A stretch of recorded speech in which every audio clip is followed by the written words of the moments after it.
So we have seen that heaps are binary trees which help us maintain a priority queue. So let's look at another problem where we can use trees.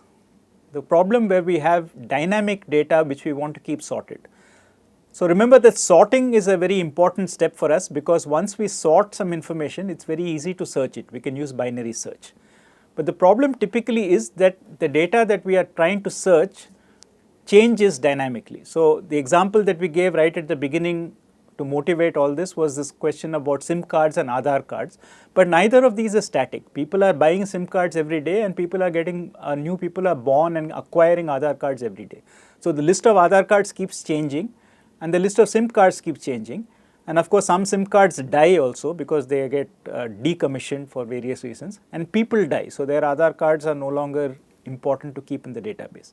So we have periodically inserted items and deleted items from this information that we are trying to keep sorted. And the problem is, if we try to naively keep it sorted by just inserting and deleting in that sorted sequence, then each of these inserts and deletes will take linear time, because we saw that you have to, depending on which representation you use, either you spend order n time searching for the value to delete, or you spend order n time compressing or expanding the space. Right? So whichever way, insert and delete in a sorted list cannot be done in less than linear time. So this is a problem then. If you have dynamic data which needs to be kept sorted for you to search efficiently, you need a better data structure, and what we will see is that the best way to do it is to move to 2 dimensions. So just like we argued that if you keep a priority queue as a sorted or an unsorted list, you will end up with this quadratic cost. So same way, if you try to do this dynamically sorted data with a linear representation, you cannot avoid this order n cost of maintaining the sorted property.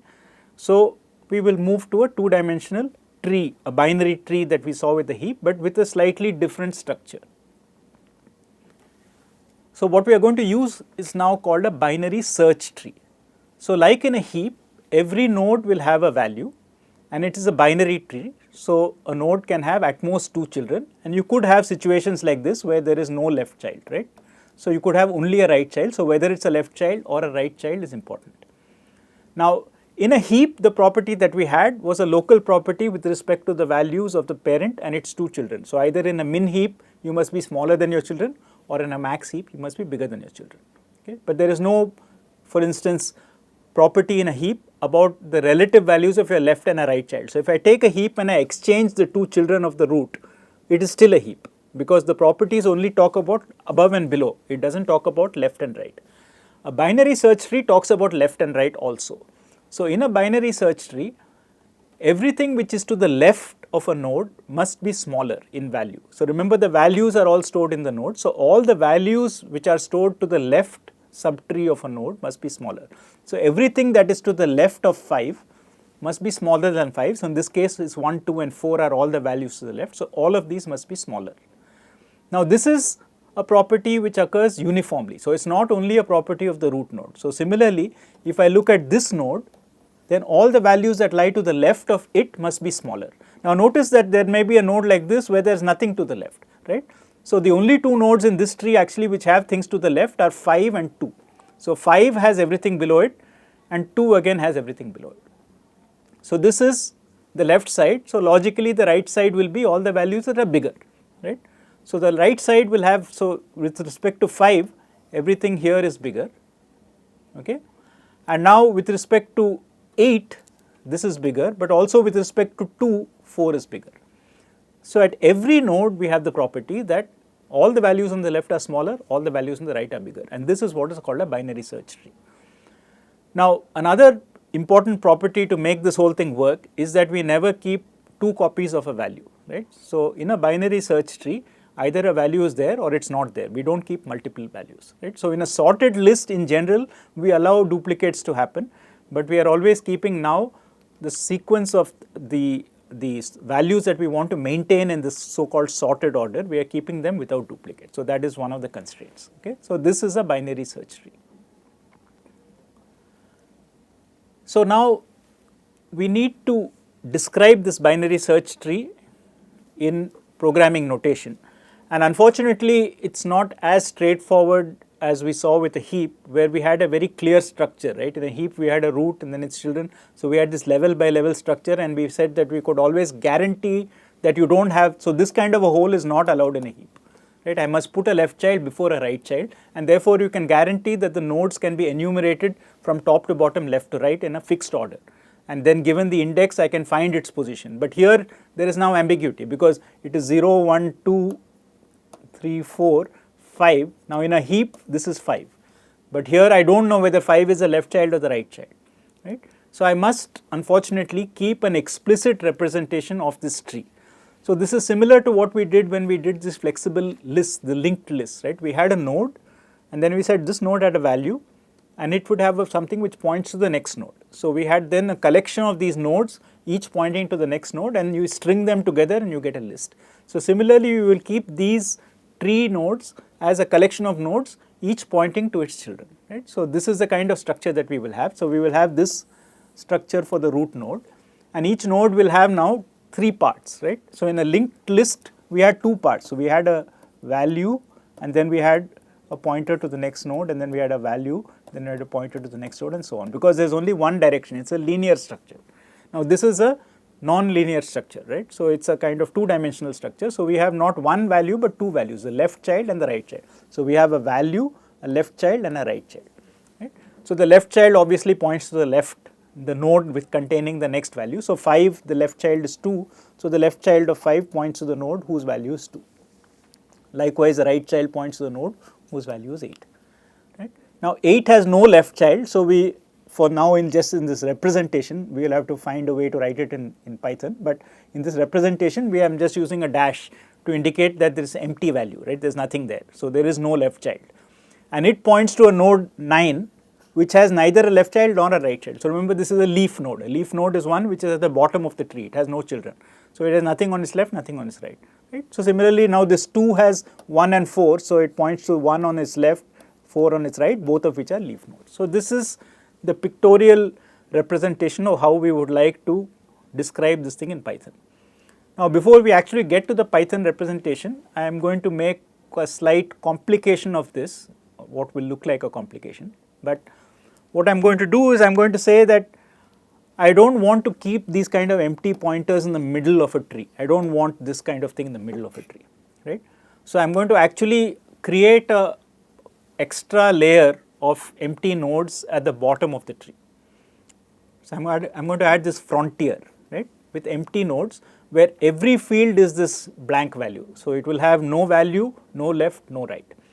And all these so-called leaves will point to such empty nodes, right? So this will actually point to one empty node, this will actually point to one empty node. So everywhere I will append one extra empty node wherever currently I don't have a pointer.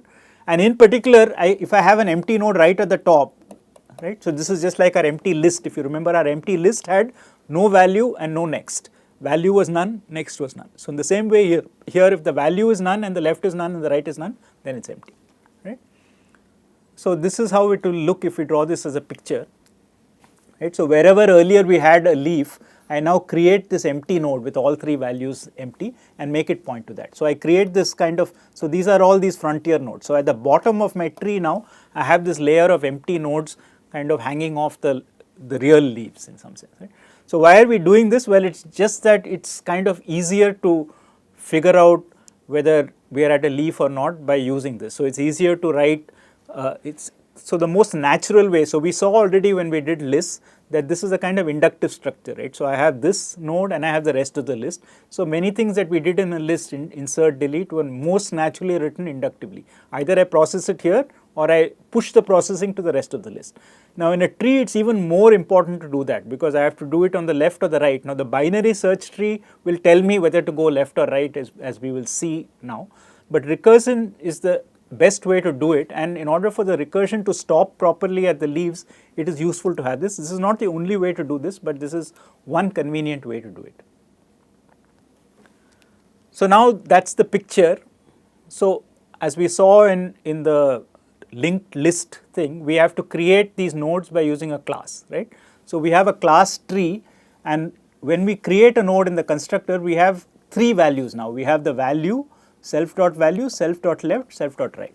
So when I initially create a node in the tree, it's going to be like a leaf node, right? So it may have a value, but it will have no left, no right, right? So, so this is the way that it works now. So we are going to use first of all this Python value none, which represents no value, for this arbitrary empty value hyphen which we had been writing in the picture, right? So if there is a leaf node, okay, then it should point, we said, to two empty trees, right? So this is now what a leaf node looks like. It's not a single node. So if I have an initial value which is passed to this tree constructor, if there is a value, then I must set the left and the right to be an empty tree, which I get by calling the tree constructor with no value. And what do I get when I call a tree constructor with no value? I get self.value none, self.left none, self. So that is this case, right? So if I create an empty node, then everything is none. If I create a leaf node, then I put a value and I recursively create two empty nodes below this and point to them, right? So that's the constructor. So this is reflected now in these two functions. So what does isEmpty say? Well, isEmpty says that my value is none. So if the value is none, I don't even have to look at the rest, right? The only situation where the node value is none is when I have an empty node, right? But if I have a leaf node, right, then it must be the case that the value is not none and the left and the right are empty. Now technically speaking, isEmpty will not be the same as none, right, because isEmpty will require a node. So I actually don't need to do this. I can just say that if the left is empty and the right is empty, then this is a leaf node, because then the value must be something, right? But just to be explicit, let us say that the value is not none, left is empty, right is empty, right? So this is our basic building block. So this gives us this building block that we were seeing earlier, which had a value, a left and a right. Okay? Now we are going to use this building block to write these functions which will allow us to navigate the tree and do interesting things with it. So the first thing that we will do before we do anything interesting with the tree is to just examine it, right? So we want to see what are all the values in the tree, so we need a representation of the tree. So we need to list out the values which are present in the tree. Now this tree is supposed to represent somehow dynamically sorted data. So it would be nice if we could get the output of this representation in this sorted thing, rather than, for example, in a heap enumerating it left to right from top to bottom, because that would not be in some very meaningful order, right? So what does it mean to enumerate in sorted order? Well, I should enumerate before the root. Remember that I have the root and then I have these two trees hanging off it, right? So everything here is less than v, everything here is bigger than v. So I should enumerate this first, this second and this third. So I should list out, so I want to create a list of values which represents all the values in my tree. So I should first list out this thing, then insert this value and then list out this thing, right? So that's what this code is saying here. It's saying that if the tree is empty, then return the empty list. Otherwise, recursively apply this is called Inorder traversal, because as you can imagine, Inorder means sorted order, right? So Inorder means do the left first, then the root, then the right. Okay. So take self in order. So that will produce a list from all my left children, all the trees, all the values below the left child. Then pick up the value here, a singleton, and then recursively pick up the value on the right and put it all together to be a list. So in particular, now we can take this list and remember in this class definition, if you define this underscore underscore str, this function will be called whenever you call the print function. So the print function will just return this list. It will just return the string version of this list created by applying Inorder to the current object, right? So this is a kind of byproduct of having this thing. So let's see how it works, right? So supposing this is my tree. So it says if I want to print this, I must first print this, right? So if I want to print this or list this, I must first list this. Right? And this says if I have to first list this, I have to first list its left child. Its left child is empty. So there this left dot Inorder will, so I will get an empty list from here and I will get an empty list from here, right? So, I will initially get empty plus 1 plus empty. So, this will produce the list 1 here. Similarly, if I come here now, this will produce a list 4. So, if I come here, it will be 1 plus 2 plus 4, right. That is what this is saying. It take the list coming from the left, add the list containing the current value and take the list coming from the right. So, therefore, I get 1, 2, 4, right. Similarly, here you will see that this will give me a 9. So, this will give me empty plus 8 plus 9. So, this will give me 8 comma 9, and finally, this is going to give me 1, 2, 4 plus 5 plus 8 comma 9. So, this is going to give me 1, 2, 4, 5, 8, 9, right. So, that is how this recursive thing will proceed. Okay. But abstractly it is easy to imagine. You should always think about these recursive functions in terms of some kind of delegation. You should not think deeply about how it is being done, but just imagine by magic that somebody has produced the correct answer for the left and somebody else has produced the correct answer for the right. Then how do you put it together? And because it is well founded that in the base case you will get the correct value, automatically if you combine the values that come from the left and right correctly, you will pass the correct value up, right. So, that is how you should think about it.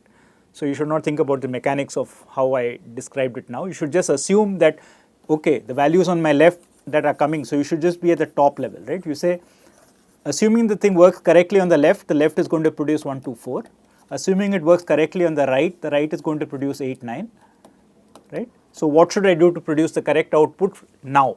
And that is to put 5 in between these two. So, that is this step, right. So, that is how in-order traversal works.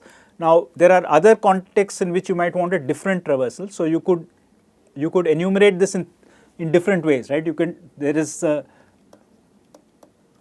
this node, left tree and right tree, right. So, there are three things to be listed out. So, the in-order traversal is do 2 first, then 1, then 3, right. First do the left, then do this, then do the right. So, this is in order. Now, you could sometimes do the left, then the right, and then at the end put out this thing, right. So, this is called post order, right. So, post order refers to the fact that the current node is listed last, and symmetrically I could do the current node first and then do the left, then do the right, and this is called pre-order. So, these are 3. So, in terms of the code, it just means shuffling this return statement. The plus gets reordered. I do self dot value, I put it at the beginning or the middle or the end. I will get pre-order, in-order, post-order, and they have different connotations. Okay. You will not, because of this left-right thing, you will usually not put 3 before 2. Okay. You could have 3 more orderings in which 3 comes before 2, but those are usually not interesting. Okay, so now that we know how to list out the values in a tree, what is our basic goal? Our basic goal, having sorted the sequence, was to find a value. So, how do I find a value in a search tree? Well, I start at the root, I check if that is the value that I am looking for, but if it is not, the value tells me what to do, right. If the value is smaller than the root, I must look on the left. If the value is bigger than the root, I must look on the right. Right. So, this is exactly what you do with binary search. So, replace the midpoint in binary search by the root of the search tree. So, the root of the search tree functions. So, at every point the root of the tree you are looking at functions like the midpoint of the binary search that you were doing earlier, and it tells you whether to go left or to go right. Okay. So, again if we try this here and we say search for say 9, then I will come here and I will look for 9 and it will say no, I must go right. Then I will look for 9 here, it will say no, I must go right, and I find it. Okay. As before, supposing I say I want to look for 3, right. So, then I will say look for 3, then it will say smaller, look for 3, it will say it is bigger. I will come to 4 and it is smaller, so I will look below 4 and I will find nothing and I will say no, right. So, one of the properties that we said about binary search is that in logarithmic time it will also find out that the value is not there. So, here also by just navigating down this one path of the tree, I am able to tell you the 3 is not there. I do not even look at the right hand side in this case, right. So, in that sense it is very similar to binary search, except of course we will have to guarantee that the complexity works out, which we will come to later on. Okay. So the code is very simple, right? It says if the tree is empty, that is I have fallen off the tree in some sense, the same in binary search as my interval has shrunk to the empty list, right? If the tree is empty, then I have not found it, right? So this false. So now this is why it is useful to have that frontier, because if I go from the leaf, I can still take a step, right? If I did not have this frontier, I'll have to check whether my left child exists, whether my right child exists, and so on. If since I have the frontier, I can wait till I fall into the frontier and check that I'm there by saying, am I in an empty node, right? So that's why the frontier is useful. So I can check that if I have reached the frontier, if the current node I'm searching for is actually empty, then I'm done. Otherwise, if the current value is the correct value, I return true, and if it is not, then I search left or right depending on how the value stands with respect to self dot value. Right? So this is very straightforward. So where is the largest node in a tree, in such a search tree? Well, the largest node will be on the right and the smallest node will be on the left in general. And how far right, how far left? Well, I must keep going left, right? As long as I can keep going left, I am going to a smaller thing. The moment I cannot go left anymore, I have reached the smallest thing. That leftmost node could have right children, but those will be bigger, right? We will see an example in a minute, and the same with the right. So let us look at this tree, for example, right? So if I go left and then left, I cannot go left again because there is no left here, right? I can still go right, but anything to the right of this node in this direction is going to be bigger, so I must not go there. So the leftmost node is actually 1, and 1 is indeed, by inspection, you can check the smallest node in the tree. The same thing, I start here, I go right, and I stop when I cannot go right anymore, right? So the largest node is 9, because after that I can still go left, but that left doesn't give me anything, right? So the minimum value just says if the left is empty, then I am at the minimum. Otherwise, recursively find, so this should be minimum, right? Otherwise, recursively find the minimum value on my left, right? And similarly, the maximum value says if the right is empty, then I found it. Otherwise, recursively go to the right and continue searching for the maximum value below it, right? So the minimum and the maximum value we can find in this easy way. Okay, so now let's try to insert a value. So how do you insert a value? Well, essentially the position where you have to insert is determined by what values are already there.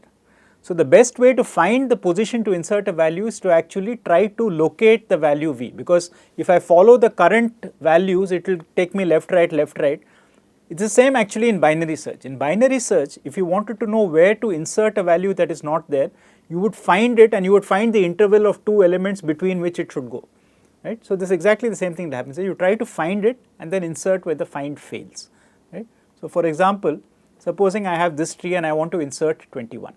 So to insert 21, I first try to see whether I can find 21. So I start with 21 and it says no, 21 must be to the left, 21 must be to the left, 21 must be to the right. And now I find that at 28, right, I run out of things to look at. So I basically locate the place where 21 has to be inserted. And now with respect to this node, what can I do? I have to basically put it somewhere below this.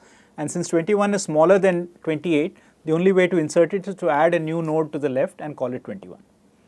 Right? So whenever I insert, of course, I have to create a node. So in the heap, if you remember, insert was fixed by the structure of the heap. The heap had only one fixed structure. So I knew exactly where to put the node. Then I had to fix the heap property. Here, I have to put the insert where it is consistent with all the other values. So I have to first navigate the tree to find out where it should be and put it there. Okay. So for instance, similarly, if I do 65, so now 65 will say it must come to the right of 52. Okay.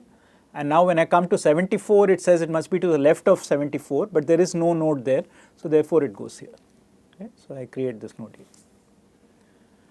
And remember that we don't have duplicates. So if I try to insert a value that's already there, like 91, then I will first search for it and I actually find it, and since I found it, nothing happens. The tree doesn't change. So the insert has no effect, right? It doesn't throw an error, but it doesn't do anything, right? So that's what this code is saying. So here I have the base case. If I have nothing in my tree, if my tree is empty, then I will create a singleton leaf by setting the value to the new node, new value that I want, and replacing the none and none by 2 empty trees, right. So, this goes from this node which look like this to a node which looks like this. So remember that this is what is happening, right. So, whenever I promote a node to a leaf, I have to create its children which are empty. If I actually find the value, I do nothing, I return. And now the rest is very simple. If the value that I want to insert is smaller than my current position, I try to insert it on my left. If it is bigger, I try to insert on the right. Okay, so this is very straightforward. So this is the reason why it is so important to make these things recursive and come to this base case. So basically what this is saying is that when I come here and I want to insert something, I am at an empty node, right, and I will replace it by this. So I will put a V here and I will create 2 more children. Right. What about deleting a value? Okay, so deleting a value is obviously more problematic because it's not going to just attach itself, it's going to create a hole somewhere in my tree. Okay. So if V is, so the first of all we have to decide what it means to delete a value, right. So it means that if the value V is there, delete it. If there is no V, then forget it, right. So first we have to find it. If you don't find it, it's fine, right. So this is the first thing, saying that if I am in the process of finding, so implicitly all our things behave by navigating down the tree. So in the process of finding V, if I don't find it, if I reach the empty tree, that is I reach a leaf node and I try to go off the leaf into the frontier, then I just return in this case quietly doing nothing, right. Now the easy cases are the recursive cases. If this is not the node to delete, right, if this is not the node to delete, then I must delete to my left. So I just recursively call delete on my left. Similarly, if it is bigger, I call it on the right. So the interesting case that I have to handle here, so if you remember in the insert, if I found the value, nothing had to be done. Here if I find the value, something has to be done. If I don't find, then it's easy, it's just recursion, I go left or I go right. If I find it, now I have to do something, right. So the easy case is that this is actually a leaf node.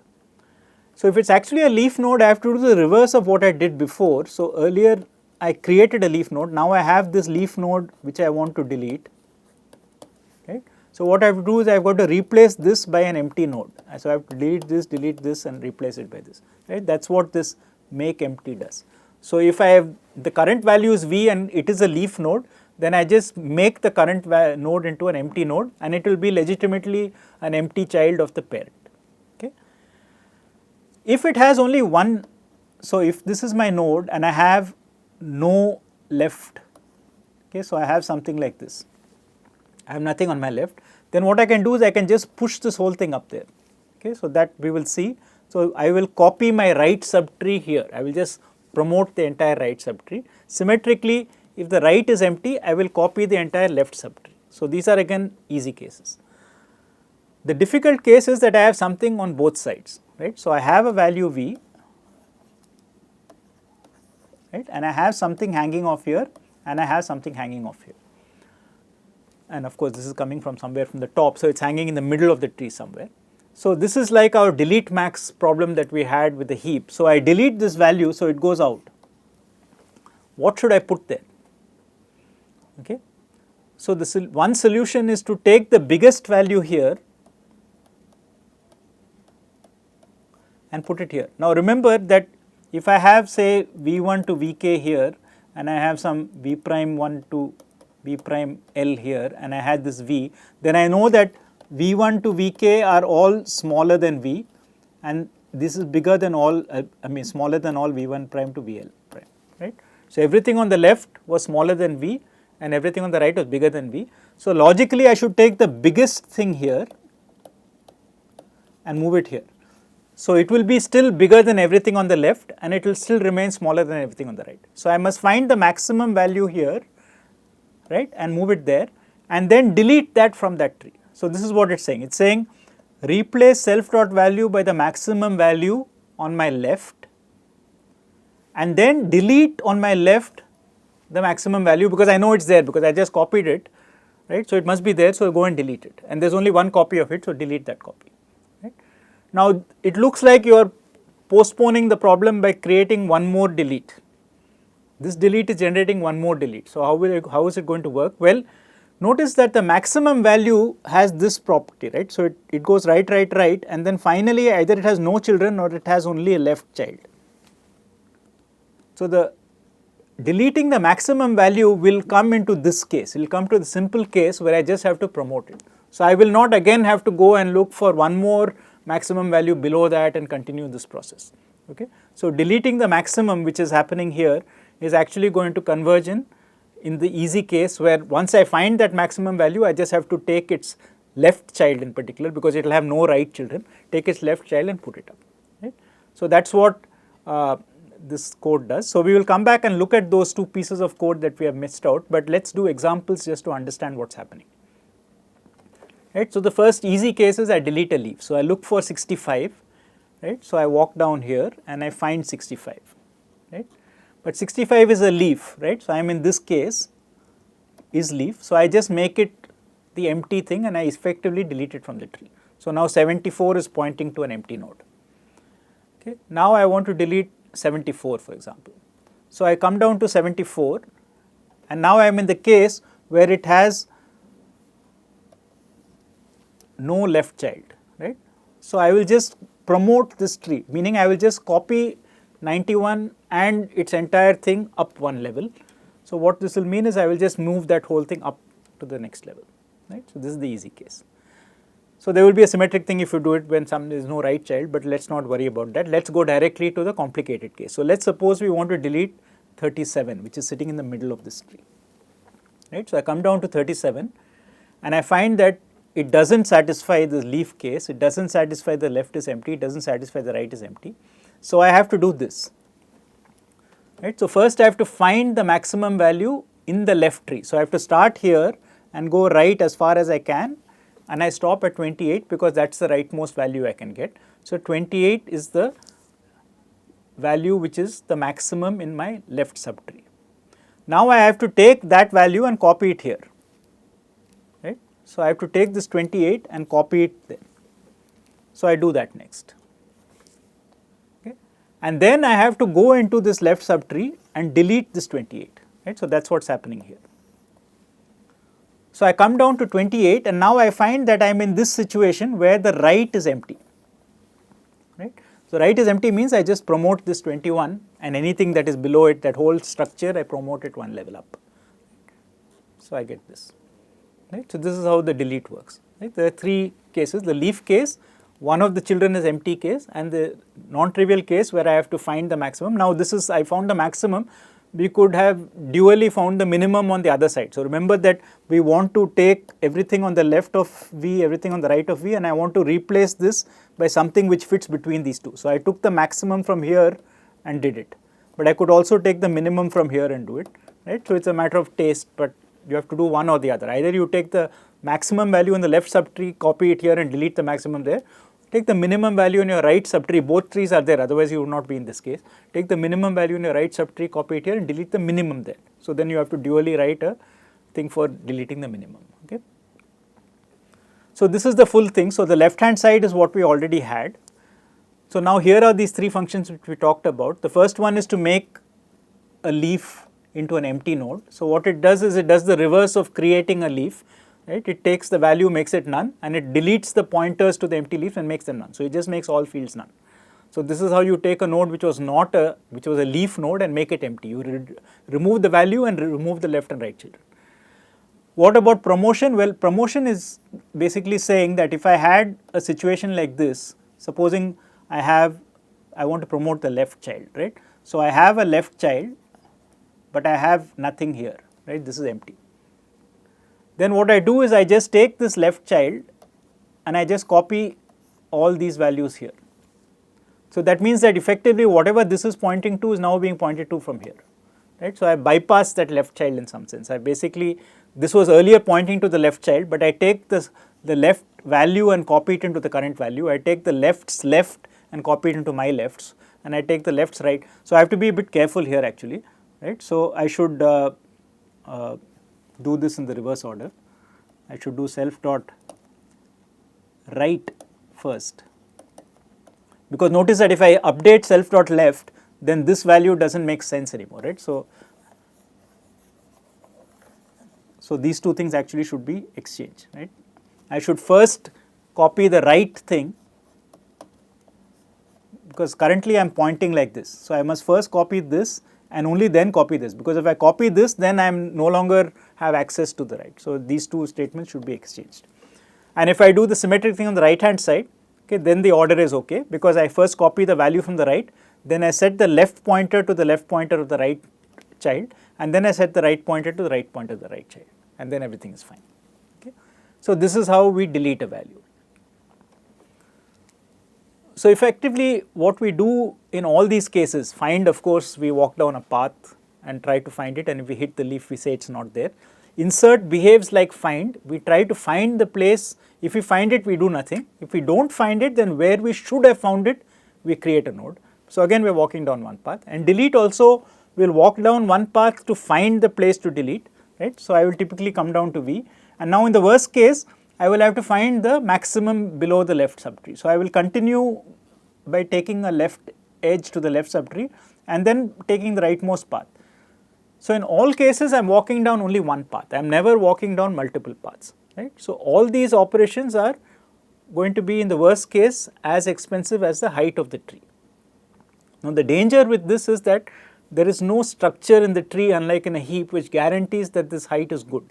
So I could have a stupid tree which looks like 1, and then the right is 2 and the right is 3 and so on. If I just take a sorted sequence and put the smallest or the largest value as the root, right, then I will just get one long chain of things in one direction which represents the tree.